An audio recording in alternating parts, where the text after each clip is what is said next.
Good morning students. Last class में हम लोग प्रोजेक्टाइल मोशन डिस्कस कर रहे थे। उसमें मैंने range, maximum height, time of flight, ये सब का फार्मूला बताया था। और ड्यूरिंग द लास्ट सेकंड मैंने कॉन्सेप्ट डिस्कस किया था।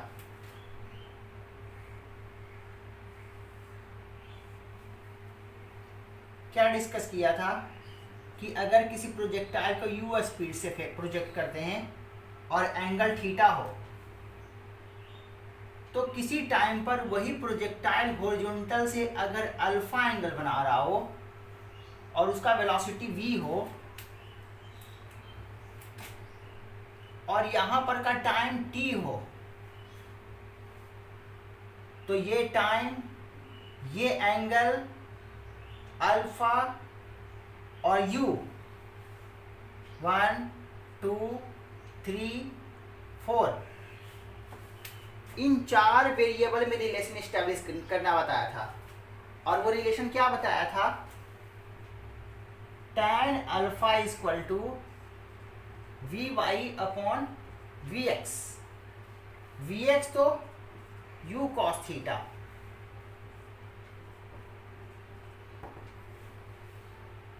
u cos थीटा, और vy equal to uy, u sin theta, u cos theta, u sin theta, u sin theta minus gt। ये रिलेशन मैंने बताया था लास्ट क्लास में। इसमें से 1, 2, 3, 4 4 में से कोई अननोन 3 नोन कर देगा और 1 अननोन कर देगा, तो वो हम लोग इस फार्मूला से फाइंड कर लेंगे। लेकिन फार्मूला याद नहीं करना है, बेसिक कॉन्सेप्ट अपने को समझना है। मान लो यहाँ पर का टाइम पूछता, तो यहाँ पर का टाइम पूछता, ये एंगल दिया हुआ रहता, तो हम लोग क्या करते, एक्स मोशन से तो जनरली टाइम नहीं निकलता, ये पहले भी मैं बता चुका हूँ। Vx equal to ux plus axt, ax zero, x direction में कोई एक्सेशन नहीं होता, इसलिए x मोशन से टाइम नहीं मिलता। x मोशन से टाइम नहीं मिलता तो टाइम y मोशन से मिलेगा। तो अपने को ये चाहिए और ये चाहिए, तो सबसे पहले तो ये चाहिए, ये पता हो, ये एंगल पता हो, तो इसका ये कंपोनेंट लिख लेंगे। और इसको पता करने का तरीका मैंने क्या एक्सप्लेन किया था, किसी भी टाइम पर वेलोसिटी फाइंड करने का तरीका, बेस्ट मेथड ये है कि हॉरिजॉन्टल वेलोसिटी को सेम कर दो। और Vx यहाँ पर क्या हो जाएगा, Va है तो ये V cos alpha, V cos alpha equal to U cos theta. Horizontal velocity same कर दोगे तो किसी भी पोजीशन पर का तुम्हें वेलोसिटी का मैग्नीट्यूड पता चल जाएगा, बशर्ते उसका एंगल पता होना चाहिए हॉरिजॉन्टल से। तो लास्ट क्लास में हम लोगों ने ये डिस्कस किया था, और ये पता चल जाएगा, एंगल पता है तो ये पता चल जाएगा, ये पता है, ये पता है, तो टाइम पता कर लेंगे किससे, इस फार्मूला से। अगर तुमसे कभी ऐसा, यहां देखो तो कोई जरूरी नहीं है कि यही प्रकार ड्यूरिंग टाइम ऑफ एसेंट ही पूछे, टाइम ऑफ डिसेंट वाले में से भी पूछ सकता है। ये एसेंट वाला पोजीशन के लिए है टाइम, डिसेंट वाला पोजीशन के लिए भी पूछ सकता है। जब वो नीचे उतर रहा हो तो यहाँ पर का टाइम और यहाँ पर का टाइम डिफरेंट होगा, यहाँ पर का टाइम डिफरेंट होगा। तो यहाँ पर का टाइम कैसे लिखेंगे वो मैं सॉल्व करके भी दिखा सकता हूँ, लेकिन मैं शॉर्टकट में ये बताता हूँ कि यहाँ जो एंगल पॉजिटिव लिखे थे, ये एंगल को निगेटिव कर दो। याद करो, ये एंगल पॉजिटिव और ये एंगल निगेटिव। तो यहाँ भी अगर हॉरिजॉन्टल से यहाँ पर के टाइम को मैं t1 बोल दूँ, तो ये t1 लिखूंगा मैं इस फार्मूला के लिए, और मैं इसको बीटा बोल देता हूँ। अगर यहाँ बीटा एंगल बना रहा है और यहाँ पर का टाइम t2 है,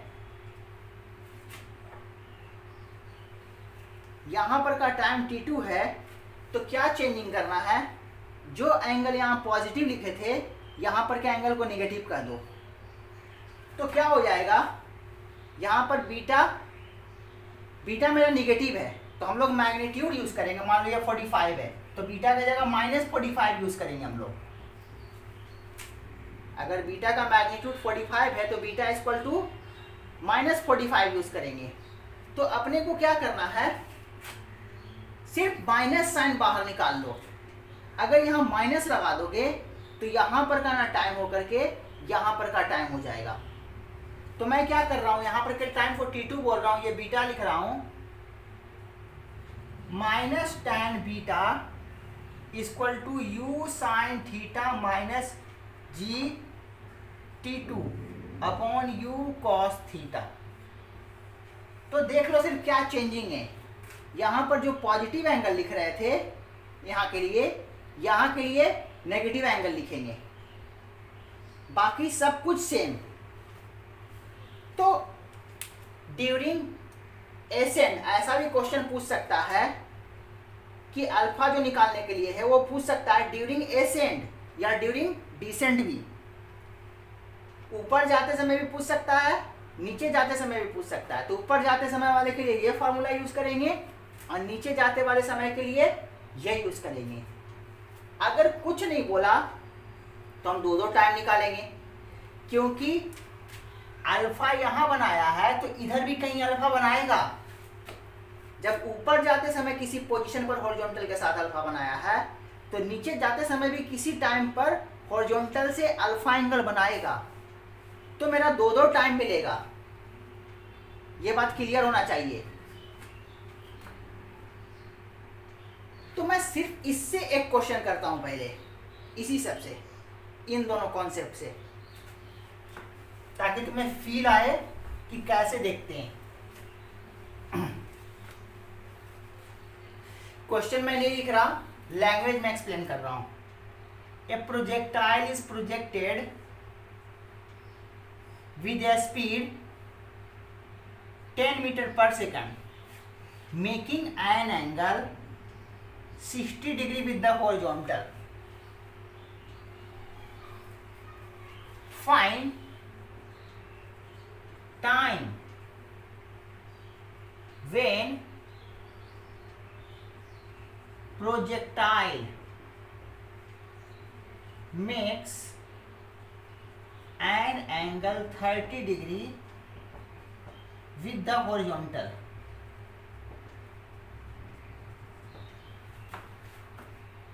किस टाइम पर हॉरिजॉन्टल से 30 बनाएगा, तो कहीं इधर भी 30 बनाएगा हॉरिजॉन्टल से, और ड्यूरिंग डिसेंट भी, उतरते समय भी हॉरिजॉन्टल से 30 कहीं पर बनाएगा। यहाँ पर के टाइम को T1 बोलता हूँ, यहाँ पर के टाइम को T2 बोलता हूँ, और ये T इक्वल टू 0 है। बेहतर है कि T इक्वल टू बोलो। तो मैंने अभी जस्ट फार्मूला क्या बताया था, tan 30, ये अल्फा मेरा, tan alpha equal to u sine theta, u के जगह 10 sine 60 minus GT1 upon u cos theta.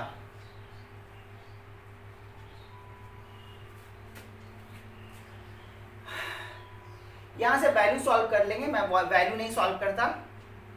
यहां से T1 हम लोग फाइंड कर लेंगे।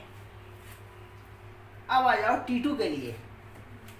यहां पर का टाइम कैसे, minus tan 30 equal to 10 sine 60 minus GT2 upon 10 cos 60। तो यहां से T2 फाइंड कर लेंगे, यहां से T1 फाइंड कर लेंगे।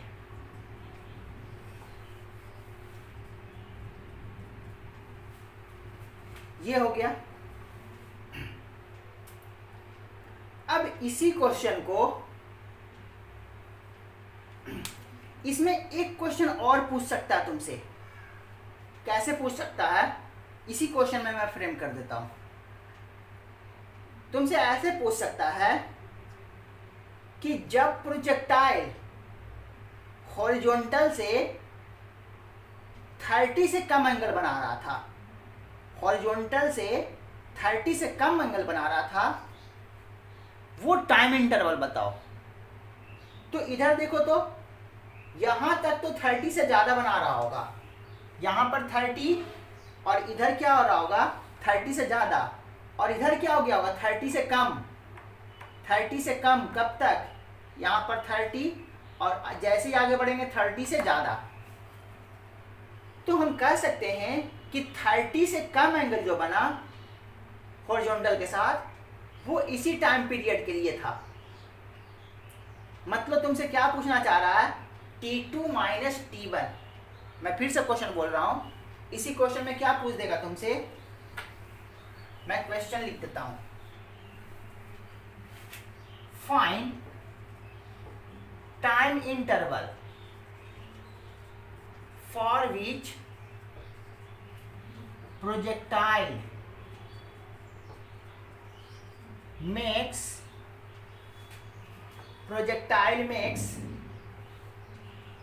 an angle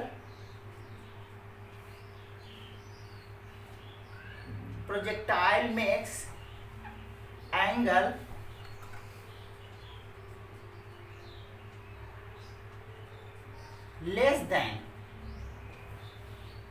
30 degree during its motion।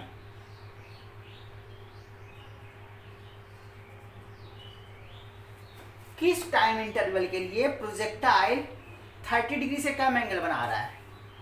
तो यहां से यहां तक के लिए 30 से कम एंगल बना रहा है, तो T2 निकाल चुके हैं, T1 निकाल चुके हैं, तो रिक्वायर्ड टाइम डेल्टा टी क्या हो जाएगा तुम्हारा, जो टाइम चाहिए T2 minus T1।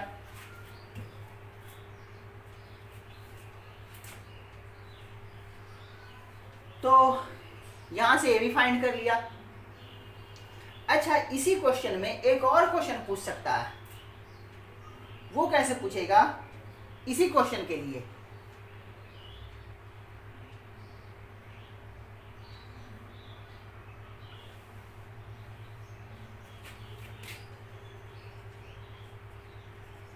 Find average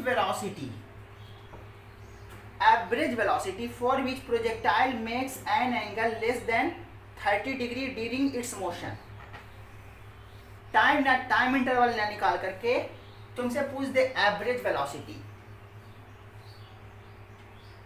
अब इसको मैं एवरेज वेलोसिटी को बहुत ही आसान तरीके से मैं एक्सप्लेन करता हूं, बहुत ही आसान तरीके से। जहां पर 30-30 बनाएगा वो दोनों सेम हाइट पर रहेगा, ये तुम चेक कर सकते हो, दोनों हाइट सेम है।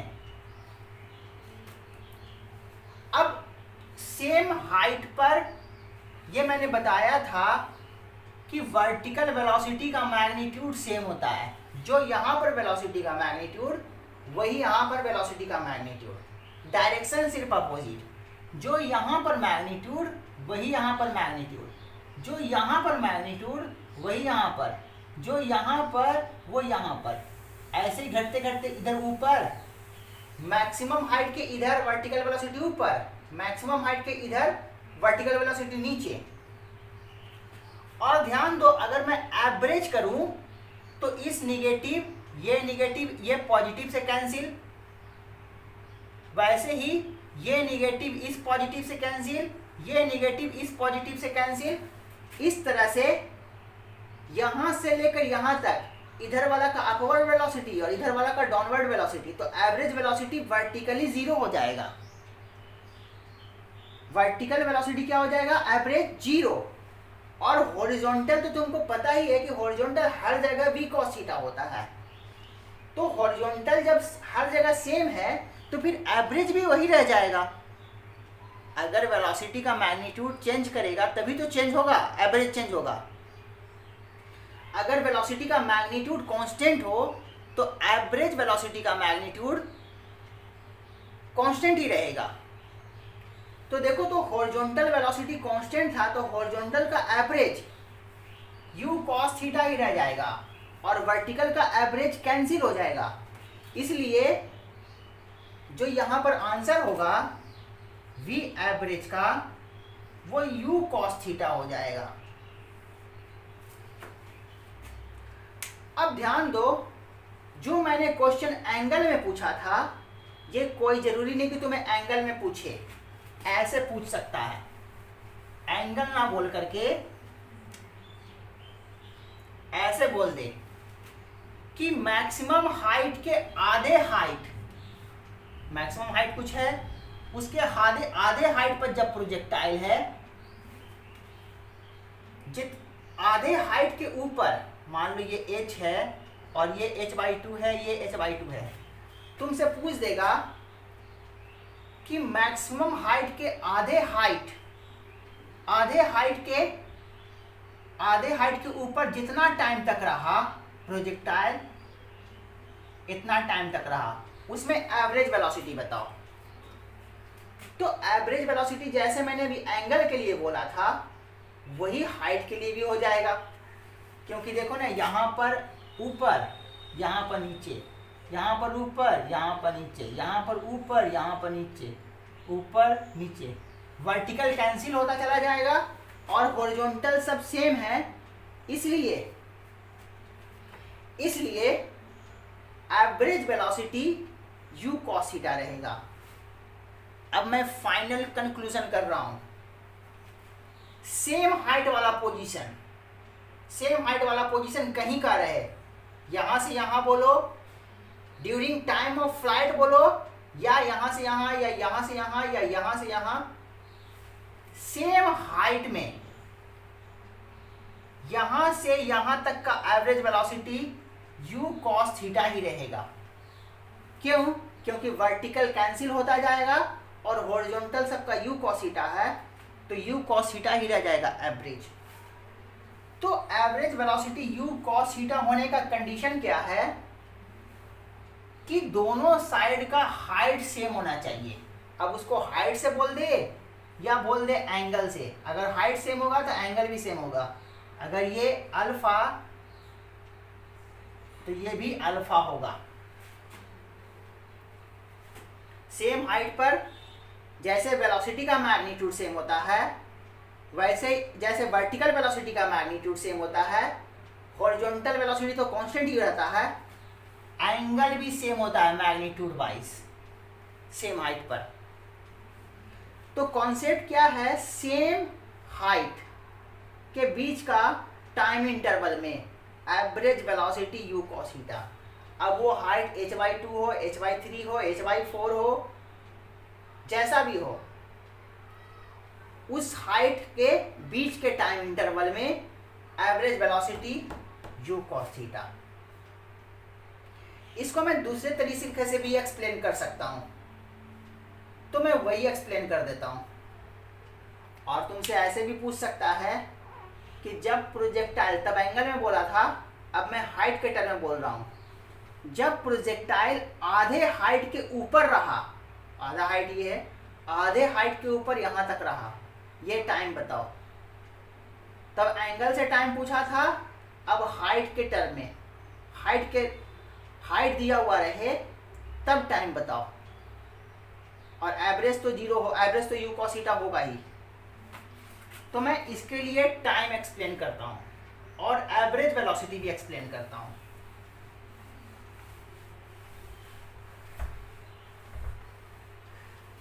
तो क्वेश्चन क्या है? मान लो कोई प्रोजेक्टाइल है,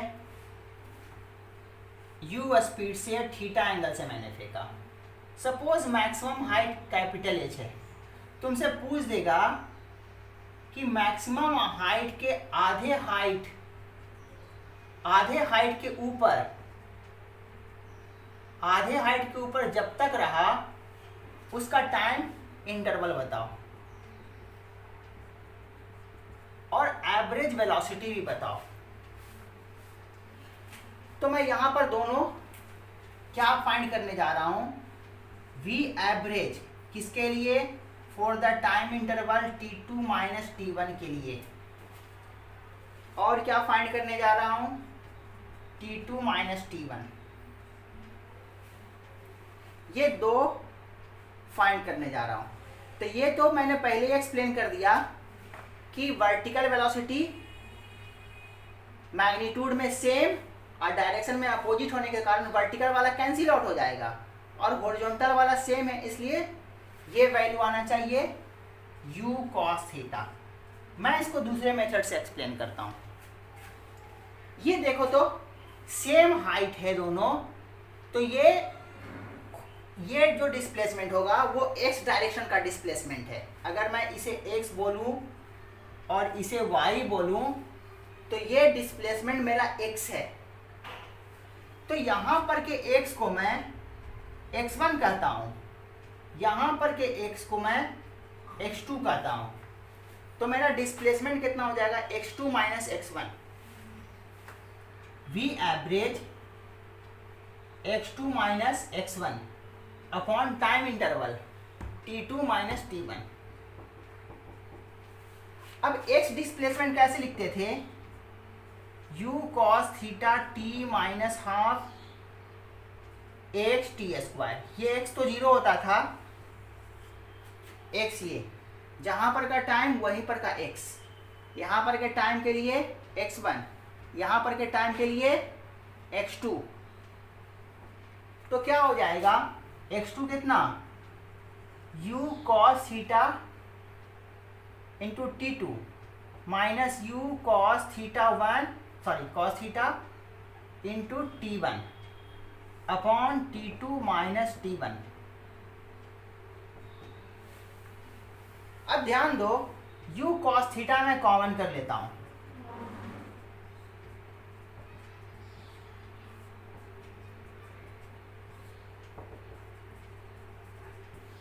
देख लो एवरेज वेलोसिटी इस टाइम इंटरवल में u cos थीटा।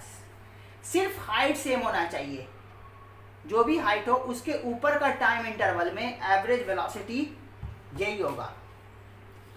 तुम यहां से यहां का भी एवरेज वेलोसिटी देखोगे तो यही मिलेगा। तो ये बात ध्यान रखना। अब मैं ये टाइम इंटरवल तुम्हें फाइंड करके दिखाता हूं। तो टाइम इंटरवल यहां पर का टाइम निकालेंगे, यहां पर का टाइम निकालेंगे, दोनों टाइम निकालेंगे। तो दोनों अलग अलग भी निकाल सकते हैं या फिर एक ही बार में निकल जाएगा। देखो तो हाइट पता है ना, तो second equation of motion use करेंगे तो टाइम का क्वाड्रेटिक आता है। तो टाइम का क्वाड्रेटिक मतलब दो टाइम, तो एक टाइम यहां का और एक टाइम यहां का। तो मैं टाइम कैसे फाइंड करूंगा? सेकंड इक्वेशन ऑफ मोशन से y भी लिख सकते हो, h equal to u t minus half g t square, या y equal to y not plus u y t plus half a y t square. Y not 0, u sine theta minus half g t square. इसीलिए मैं बोलता था इस condition के लिए ये y भी हाइट ही है, दोनों का ये पोजीशन भी है और ये हाइट भी है, क्योंकि इनिशियल y कोऑर्डिनेट 0 है। तो तुम ऐसे लिखो वैसे लिखो, तुम्हारी मर्जी है, तुम इसमें ज़्यादा कंफर्टेबल रहते हो, इसलिए मैं ये लिख रहा हूं।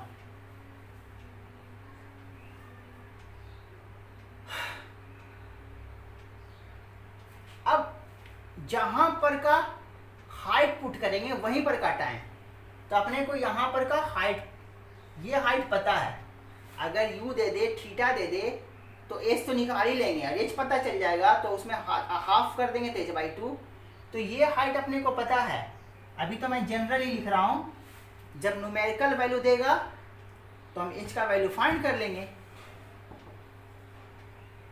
अच्छा ये मैंने गड़बड़ लिख दिया, ये u नहीं है, u साइन थीटा है ये। इसीलिए कहता हूँ, देखो लिखने में कैसे गड़बड़ हो गया, क्योंकि मैंने y कोऑर्डिनेट से नहीं लिखा। अगर मैं कोऑर्डिनेट से लिखता तो ध्यान रहता, y equal to y not plus u y t plus half a y t square. Y not तो 0 है, u y u sine theta t minus half g t square. ऊपर की तरफ एक्सीलरेशन, नीचे जी, ऊपर माइनस जी। जहां पर का y पुट करेंगे वहीं पर का टाइम मिलेगा। यहां और यहां पर का y कितना, h/2।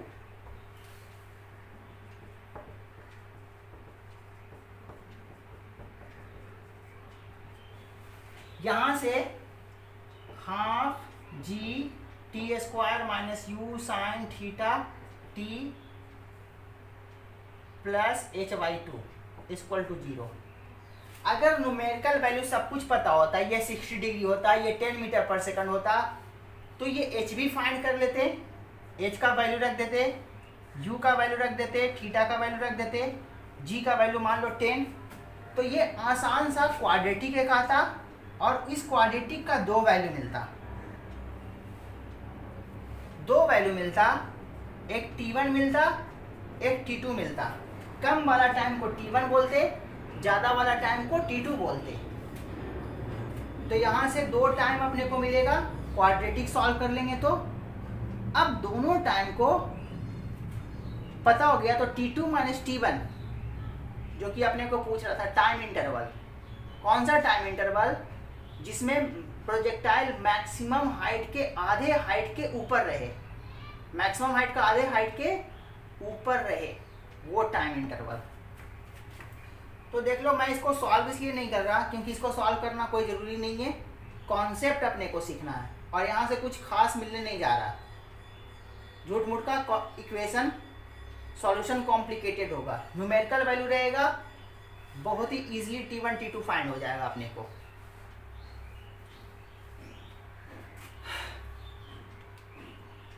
तो ये बहुत अच्छा कॉन्सेप्ट है, बहुत ही शानदार कॉन्सेप्ट है जो तुम्हारे जुबान पर रहना चाहिए।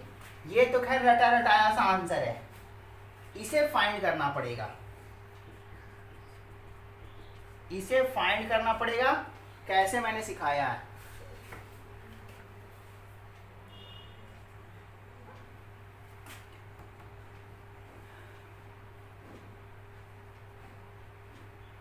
तो बहुत ही शानदार कॉन्सेप्ट ये है।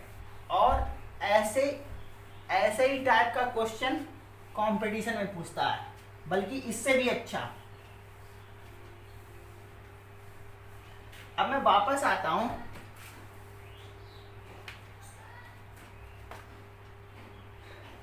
मैंने बोला था कि सारे फार्मूलाज तुम्हें जुबान पर होने चाहिए, रेंज का, मैक्सिमम हाइट का, time of flight, time of ascent, time of decent.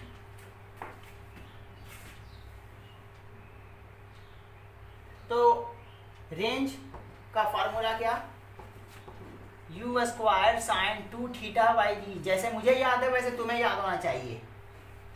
Maximum height u square sine square theta upon 2g, time of flight 2u sine theta upon g, time of ascent equal to time of descent equal to u sine theta upon g। एक formula और मैंने बताया था, याद रहे तो अच्छी बात है, tan alpha equal to u sine theta minus g t upon u cos theta. याद हो जाए तो अच्छी बात है। अब ऊपर जाते समय के लिए प्लस और नीचे जाते समय के लिए माइनस के साइन के साथ। अब बहुत ही सिंपल क्वेश्चन ऐसे पूछ सकता है कि कोई बोल दे कि कोई प्रोजेक्टाइल तुम्हें 60 डिग्री से फेंका या 30 डिग्री से फेंका, 30 डिग्री से फेंका और 10 मीटर पर सेकंड से फेंका, तो रेंज बताओ, मैक्सिमम हाइट बताओ, टाइम ऑफ फ्लाइट बताओ। फॉर्मूला रख दो, 10 का square sine 2 theta sine 60 upon g का वैल्यू 10 ले लो, सब कुछ ऐसा ही में रखा metre, u square sine square theta upon 2g, time of flight 2u sine theta upon g, time of ascent इसका आधा कर दो, टाइम ऑफ डिसेंट इसका आधा कर दो। तो ये सब तो बहुत इजी फॉर्मूला बेस्ड क्वेश्चन है, ये तो बहुत आसानी से कर देंगे। अब हम लोग कुछ और पॉइंट सीखने जा रहे हैं। वो क्या सीख रहे हैं?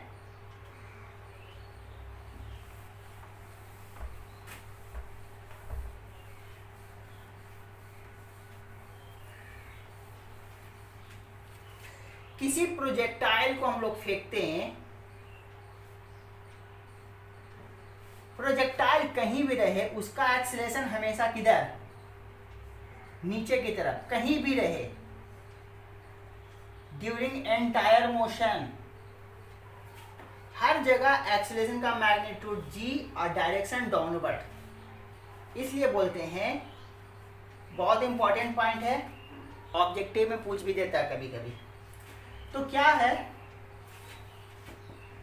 ड्यूरिंग पॉइंट्स है जो याद रखना, इंपॉर्टेंट पॉइंट्स याद रखना। इसमें से पहला पॉइंट मैं यही करने जा रहा हूं, during entire motion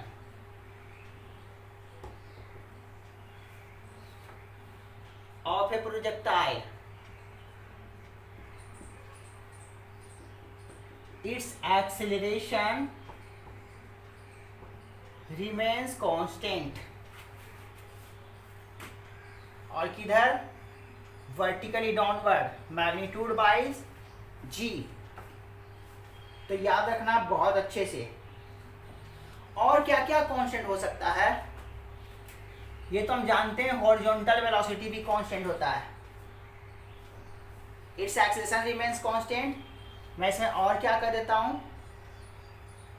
acceleration constant रहता है, हॉरिजॉन्टल वेलोसिटी भी कांस्टेंट होता है। तो मैं क्या बोल सकता हूं यहां, acceleration horizontal component of velocity. और क्या बोल सकता हूं, इसका मैकेनिकल एनर्जी, थोड़ा बहुत 9th में पढ़े होंगे, ऊपर जाता है तो स्पीड घटता है, स्पीड घटता है तो काइनेटिक एनर्जी घटता है, लेकिन पोटेंशियल एनर्जी बढ़ रहा है। ऊपर जाने से स्पीड घट रहा है, स्पीड घट रहा है तो काइनेटिक एनर्जी घट रहा है, लेकिन पोटेंशियल एनर्जी इंक्रीज कर रहा है। और चेंजिंग इस तरह से होता है कि मैकेनिकल एनर्जी कांस्टेंट रहता है।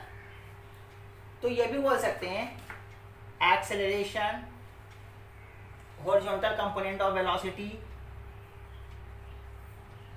Mechanical energy remains constant. तो ध्यान रखना ये सब, acceleration horizontal component of velocity, mechanical energy constant रहता है। अब वेरी कर क्या करता है, अभी बताया ऊपर जाने से स्पीड डिक्रीज करता है, तो जाहिर है काइनेटिक एनर्जी डिक्रीज करेगा। ऊपर जाने से पोटेंशियल एनर्जी इंक्रीज करता है, यानी पोटेंशियल एनर्जी भी वैरी कर रहा है। वेलोसिटी का मैग्नीट्यूड भी हर जगह घट रहा है, देखो ऊपर जाते समय घट रहा है, घटते घटते घटते घटते मैक्सिमम हाइट पर मिनिमम, फिर बढ़ते बढ़ते बढ़ते बढ़ते जो यहाँ फेंके थे वही यहाँ होगा। तो वेलोसिटी भी चेंज कर रहा है, नेट वेलोसिटी चेंज कर रहा है, हॉरिजॉन्टल कंपोनेंट नहीं चेंज कर रहा है, वर्टिकल भी चेंज कर रहा है। तो क्या क्या चेंज कर रहा है, second point, velocity, potential energy, kinetic energy, velocity का वर्टिकल कंपोनेंट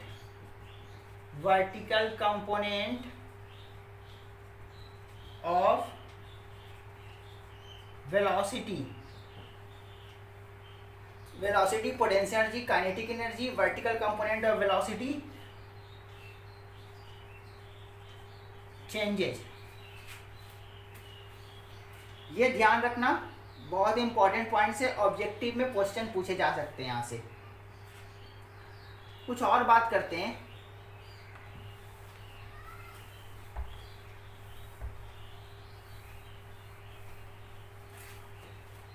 नेक्स्ट पॉइंट, जो भी पॉइंट बने, थर्ड फोर्थ,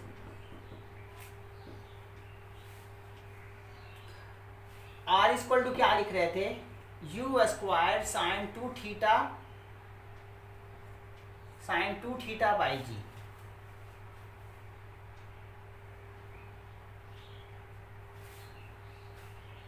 मैं चाहता हूं प्रोजेक्टाइल का स्पीड मैं फिक्स कर दिया, यू फिक्स कर दिया, मैं कैसा एंगल रखूं कि रेंज मेरा मैक्सिमम मिले, आर मैक्स। ये फिक्स है, ये भी फिक्स है। इसका वैल्यू तुम्हें मैक्सिमम करोगे तभी रेंज मैक्सिमम मिलेगा।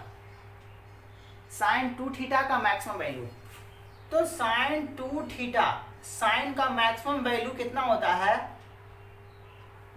साइन का मैक्सिमम वैल्यू होता है 1। तो तुम इसका वैल्यू 1 से ज्यादा कर ही नहीं सकते।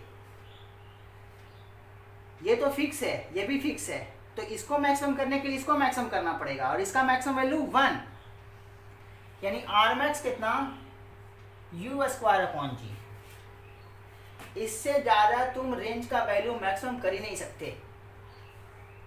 ये बहुत अच्छे से आना चाहिए। अब ये आया है तो मैंने कौन से एंगल से फेंका था कि रेंज मैक्सिमम मिला इतना, मैक्सिमम रेंज ये है, किस एंगल से फेंकने से ऐसा मिला, ये कैसे आया है, साइन 2 थीटा इक्वल टू 1 रखने से, यानी कि ये साइन 90 है। कंपेयर करो 2 theta equal to 90 degree, theta equal to 45 degree. अगर किसी प्रोजेक्टाइल को तुम 45 डिग्री से प्रोजेक्ट करोगे तो तुम्हारा रेंज मैक्सिमम मिलेगा। जुबान पर होनी चाहिए बात। पहले ही मैं लिख दे रहा हूं इसका, फिर ये इसका प्रूफ है। मैं इधर लिख रहा हूं, स्टेटमेंट पहले लिख लेना, फिर इसको नोट करना। Range will be maximum if projectile is projected with range will be maximum for a given speed, speed given के लिए, for a given speed, range will be maximum for a given speed if projectile is projected making an angle 45 degree with the horizontal।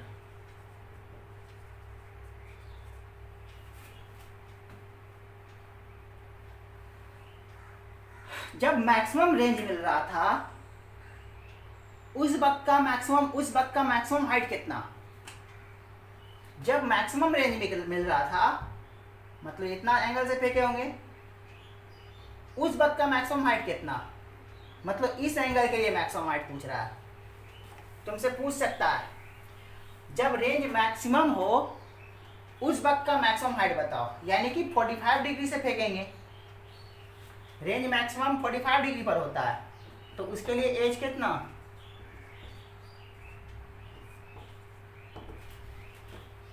You square और sign 45 कितना 1/√2, ये कितना हो गया you square upon 4g, you square upon 4g। अब मैं इसको इससे कंपेयर करता हूं, आर मैक्स से।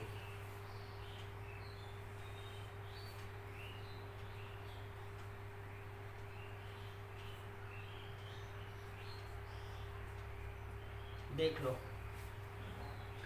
मैक्सिमम हाइट कब बताना है, जब रेंज मैक्सिमम मिले। तो कितना मिलता है, यू स्क्वायर अपॉन 4g।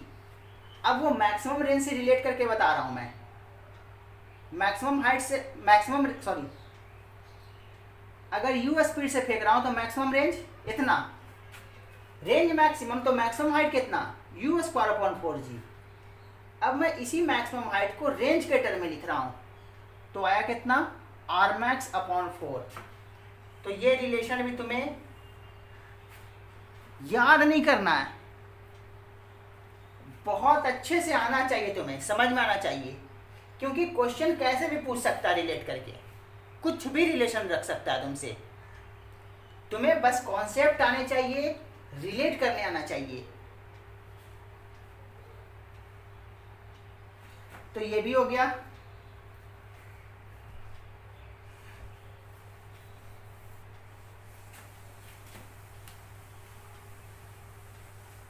तुमसे सिंपल पूछ देगा आर बाई एच का रेशियो बताओ, एंगल दे देगा कि इस एंगल से फेंका था मैंने, तो आर कितना होता है, u square sine 2 theta upon g. H कितना होता है, u square sine square theta upon 2g। R upon H, ये सारे क्वेश्चन न्यूमेरिकल में पूछे जा सकते हैं। तो डिवाइड करेंगे तो क्या हो जाएगा, यू स्क्वायर से यू स्क्वायर कैंसिल, जी से जी कैंसिल, क्या बचेगा, साइन 2 थीटा अपॉन, ये ऊपर चला जाएगा 2 और नीचे साइन स्क्वायर थीटा। ये कितना हो जाएगा, इसको देखो तो मैं लिख सकता हूं,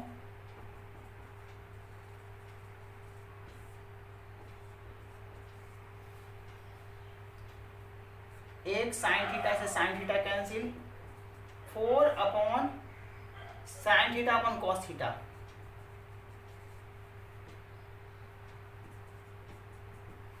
कैसे भी रिलेट कर लो, एच अपॉन आर कर लो, एच अपॉन आर क्या हो जाएगा, tan थीटा बाई 4। तो ये सब भी अगर थीटा दे दे तो एच अपॉन आर या आर अपॉन एच, प्रोजेक्टाइल किस एंगल से फेंका है उसके लिए आर अपॉन एच या एच अपॉन आर पूछ दे, ऐसे फाइंड कर लेंगे।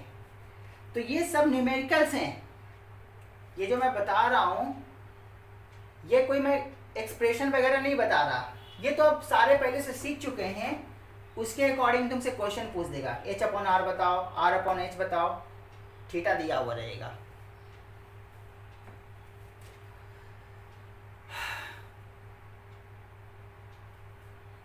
तो आगे करते हैं।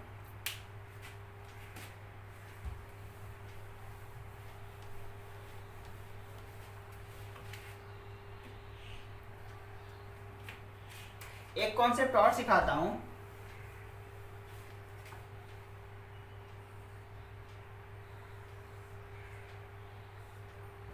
Theta you.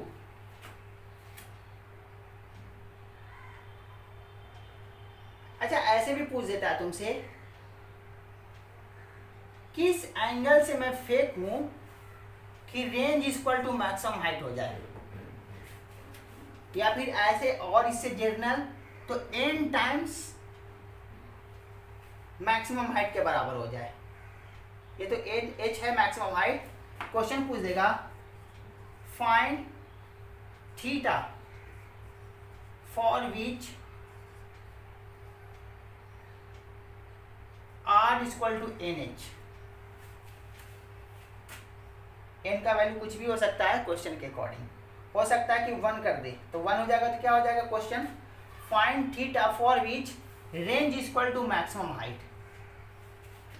n का वैल्यू हो सकता है कि 2 पूछ दे, range is double the maximum height, तो n का वैल्यू 2। मैं जनरल बात कर रहा हूं, जनरली इसका ये प्रॉब्लम बहुत ही फेमस क्वेश्चन है, कि find theta for which R equal to H. मैं जनरल बना रहा हूँ, एन का वैल्यू आर जनरली एच से बड़ा होता है, इसीलिए यहाँ एन का वैल्यू 1 से ज़्यादा मिलेगा अपने को। कम भी मिल सकता है, वो एंगल पर डिपेंड करता है। अगर मान लो मैं ऐसे करके फेंक दूं तो रेंज ज़्यादा, हाइट ज़्यादा मिल सकता है, रेंज ज़्यादा मिल सकता है, रेंज कम मिल सकता है। अगर मैं कम एंगल से फेंकूं रेंज ज़्यादा मिलेगा, हाइट कम मिलेगा। तो सिचुएशन पर डिपेंड करता है कि एन ग्रेटर देन 1 होगा या एन लेस देन 1 होगा।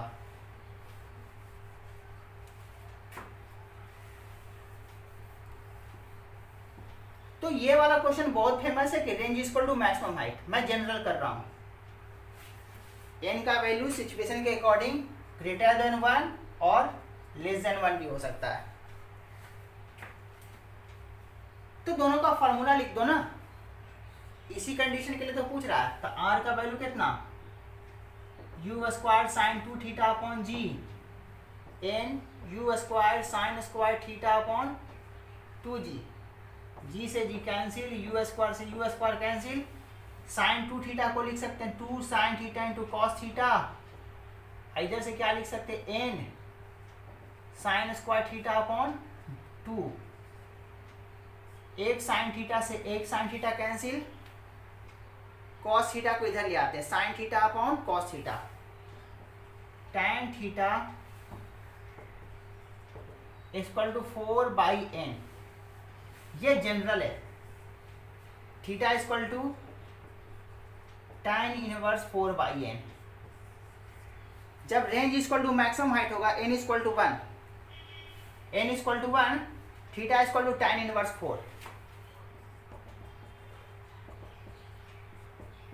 बहुत लोगों को ये जुबान पर याद होता है कि जब रेंज और मैक्सिमम हाइट इक्वल हो तो एंगल ऑफ प्रोजेक्शन होता है टैन इनवर्स 4। तुमसे ये क्वेश्चन भी पूछ देगा कि जब range equal to maximum height होता है तो एंगल ऑफ प्रोजेक्शन बताओ।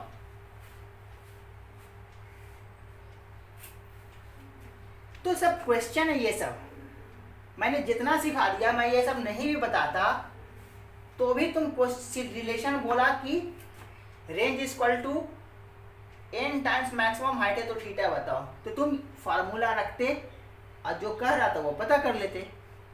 तो कोई जरूरी नहीं कि मुझे ये बताना था, क्योंकि ये सारे क्वेश्चन हैं, कॉन्सेप्ट मैंने सिखाया है।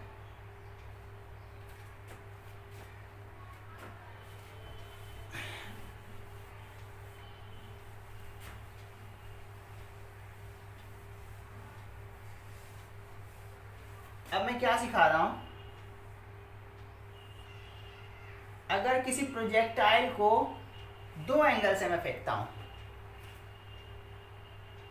स्पीड सेम,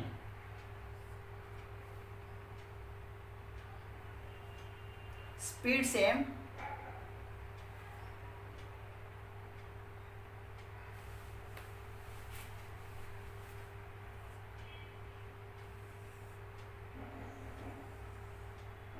तो उनका रेंज सेम हो जाए, स्पीड सेम दे रहा हूं लेकिन एंगल अलग अलग, एक के साथ θ1 दूसरे को θ2, तो दोनों में क्या रिलेशन है कि दोनों के लिए रेंज सेम मिल जाए। किस किस एंगल पर फेंके, स्पीड तो सेम ही है, कि रेंज सेम मिले। तो रेंज का फॉर्मूला कैसे लिखते थे, यू स्क्वायर साइन 2 θ/g, ये मेरा रेंज का फार्मूला है, जहां थीटा तुम्हें पता है एंगल ऑफ प्रोजेक्शन है। अब मैं इसको ऐसे लिखता हूं, यू स्क्वायर साइन 2 π/2, 90 भी लिख सकता हूं इसको, π/2 या 90 डिग्री माइनस थीटा। 90 डिग्री से तुम ज़्यादा फेमिलियर हो इसलिए मैं 90 लिख रहा हूं, वरना मैं π/2 भी लिखता रेडियन में इसकी जगह। अब इसको देखो तो इस फॉर्मूला के अनुसार एंगल ऑफ प्रोजेक्शन थीटा है, इस फॉर्मूला के according angle of projection 90 minus theta है। U square sine 2 theta upon g, तो यहाँ थीटा 90 माइनस थीटा, यहाँ एंगल ऑफ प्रोजेक्शन थीटा, यहाँ angle of projection 90 minus theta, और ये सेम ही है, वो मैं करके दिखाता हूँ। U square sine 180 minus 2 theta, और साइन 180 माइनस 2 थीटा होता है साइन 2 थीटा। याद करो, sine 180 minus theta, sine 180 minus theta sine theta, 2 theta तो 2 थीटा रहेगा।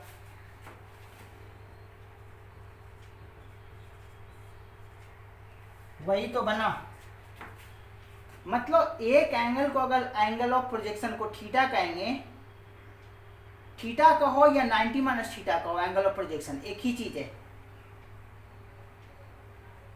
यानी कि अगर मैं एक को थीटा कहूं तो दूसरे को 90 माइनस थीटा कहूंगा तो रेंज सेम बनेगा। मतलब एक को मैं 30 डिग्री रखूं तो दूसरे को 60 डिग्री करना पड़ेगा।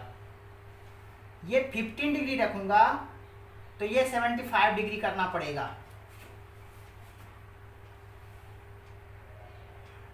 अगर ये 20 डिग्री करूंगा तो ये 70 डिग्री करना पड़ेगा अपने को। तो थीटा और 90 माइनस थीटा के लिए रेंज का वैल्यू सेम होता है। ये बहुत अच्छे से आना चाहिए तुम्हें। कैसे आता है मैंने प्रूव करके भी दिखाया है।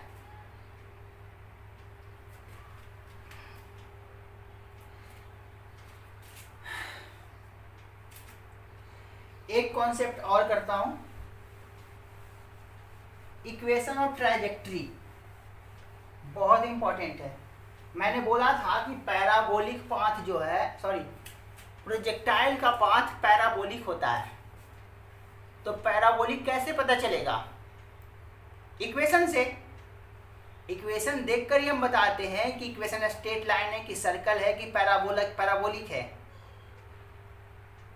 तो हम लोग जो पाथ का इक्वेशन होता है, इस पाथ का जो इक्वेशन है उसी को इक्वेशन ऑफ ट्राइजेक्टरी बोलते हैं।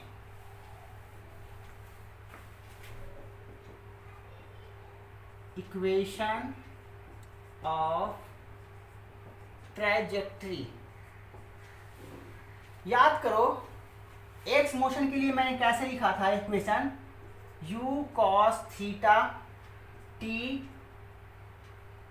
Plus half x T square. X 0 था तो मैं यही लिखा था। वाई मोशन के लिए कैसे लिखा था? u sine theta t minus half g t square. Y not 0 था, ऐसे भी लिख सकते हो, वाई नॉट मेरा 0 था।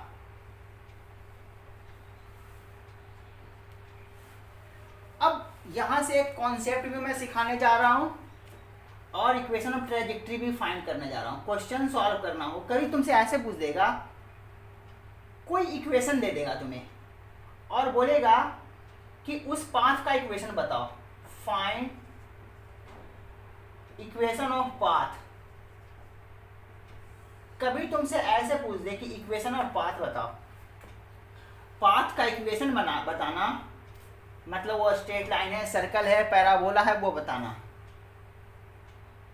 तो स्ट्रेट लाइन है तो ऐसा कुछ होगा, सर्कल होगा तो एक लीनियर और दूसरा क्वाड्रेटिक, बाकी और भी आगे पीछे कुछ होंगे, लेकिन ये क्लियर होना चाहिए कि एक स्क्वायरिंग एक लीनियर टाइप का होना चाहिए।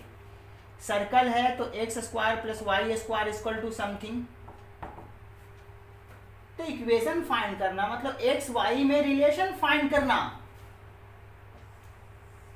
इक्वेशन फाइंड करना, पाथ का इक्वेशन फाइंड करना मतलब एक्स वाई में रिलेशन फाइंड करना। अब रिलेशन फाइंड करने के लिए एक्स और वाई अपने को लिखना पड़ेगा। सबसे पहले लिखा मैंने। अब एक्स वाई में रिलेशन करने के लिए अपने को टाइम, जो भी इक्वेशन रहता है उसमें टाइम तो नहीं आएगा, इक्वेशन ऑफ पाथ खोजेंगे तो टाइम आएगा क्या? टाइम नहीं आना चाहिए। तो मैं क्या करता हूँ, टाइम को एलिमिनेट कर देता हूँ। टाइम को कैसे एलिमिनेट करूँगा? यहाँ से टाइम लिखूँगा एक्स के टर्म में और यू कॉस थीटा के टर्म में, और इसमें रख दूंगा, तो देख लो एक्स वाई में रिलेशन मिल जाएगा। तो आगे भी तुम्हें ऐसे ही सोचना है कि कभी भी इक्वेशन ऑफ 5 खोजना हो तो एक्स वाई में रिलेशन इस्टेब्लिश करना, जो अदर वेरिएबल्स हैं उसको एलिमिनेट कर दो। तो अदर वेरिएबल क्या है? टाइम है। बाकी तो किस एंगल से फेंकें, ये भी कांस्टेंट है, ये भी कांस्टेंट है। जिसमें तुमको रिलेशन करना है वो रखो और अदर वेरिएबल को हटा दो। तो मैं टी को एलिमिनेट करूंगा। तो टी को कैसे एलिमिनेट करूं? From 1 x equal to t equal to x upon u cos theta. अब इसी का वैल्यू मैं पुट कर दूंगा 2 में। इसको 1 बोल दो, इसको 2 बोल दो। Putting the value of t in equation 2।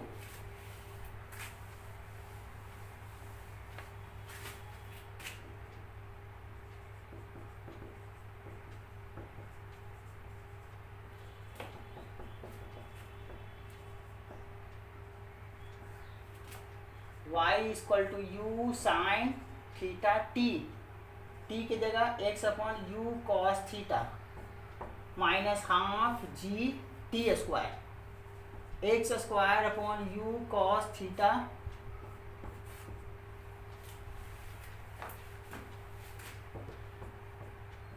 X tan theta minus g upon 2u square cos square theta into x square.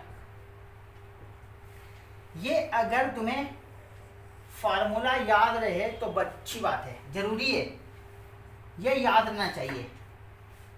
और देखो तो ये लीनियर है और ये क्वाड्रेटिक है।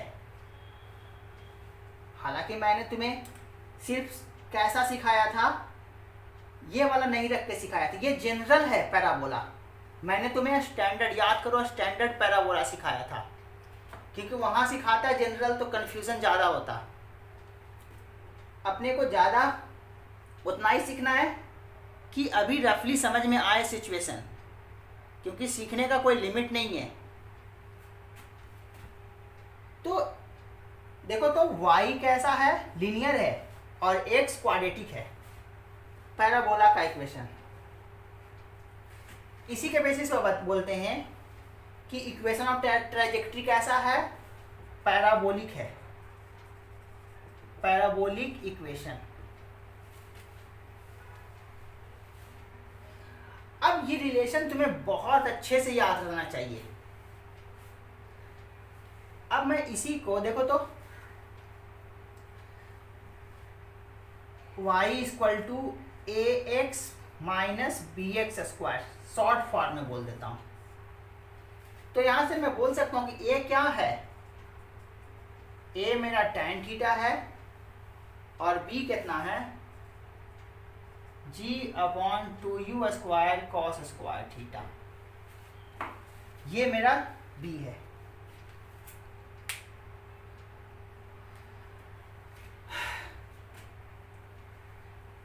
तो इसको इस फॉर्मेट से भी लिख सकते हैं, ऐसे भी लिख सकते हैं। समझना कि a tan थीटा है और b g upon 2u square cos square theta है।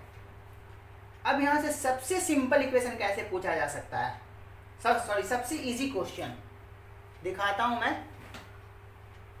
सबसे इजी क्वेश्चन कैसे बोल दे, ए प्रोजेक्टाइल इज प्रोजेक्टेड, ऐसे बोले कि the equation of trajectory of a projectile, equation of trajectory of a projectile is ये। किसी प्रोजेक्टाइल के इक्वेशन, ट्रेजेक्ट्री का इक्वेशन ये है। The equation of trajectory of a projectile is this, find angle of projection, find angle of projection. देख लो कितना आसानी से। तो ये क्या है? tan थीटा है, थीटा पूछ रहा था। tan theta equal to 2, theta equal to tan inverse 2। देखो तो tan थीटा पता है तो sin थीटा या cos थीटा हम फाइंड कर सकते हैं। cos थीटा फाइंड कर लेंगे, tan थीटा पता है तो यहाँ से cos थीटा फाइंड कर लेंगे, cos थीटा फाइंड कर लेंगे। b अपने को पता है 4, g का वैल्यू जानते हैं हम 10, तो यहाँ से स्पीड ऑफ प्रोजेक्शन भी फाइंड कर सकते हैं। tan थीटा पता हो गया तो cos थीटा पता कर लेंगे। कैसे? ये सब बहुत अच्छे से आना चाहिए। tan theta equal to perpendicular upon base, tan theta 2 है तो 2/1 लिख सकते हैं, परपेंडिकुलर अपॉन बेस 4, ये cos theta equal to base upon hypotenuse. यहाँ से cos थीटा फाइंड कर लिया, g का वैल्यू जानते हैं, b का वैल्यू कितना 4, तो यहाँ से u फाइंड कर सकते हैं। तो इस टाइप से भी क्वेश्चन तुम्हें दे देगा, इक्वेशन ऑफ ट्राइजेक्टरी दे देगा, उसके बेसिस पर angle of projection, speed of projection, range, maximum height. तो u पता चल गया, थीटा पता चल गया, तो range, maximum height, time of flight, ये सब आसानी से हम लोग पता कर सकते हैं। लेकिन अगले क्लास में मैं रेंज और मैक्सिमम हाइट फाइंड करने का इजी मेथड मैं तुम्हें बताऊंगा। एक तो यहाँ से थीटा और u फाइंड कर लेंगे, और थीटा u फाइंड हो गया तो r और h फाइंड कर लेंगे हम लोग। लेकिन उससे भी आसान मेथड मैं नेक्स्ट क्लास में बताऊंगा। तो आज के लिए इतना ही करते हैं, नेक्स्ट क्लास में आगे करेंगे।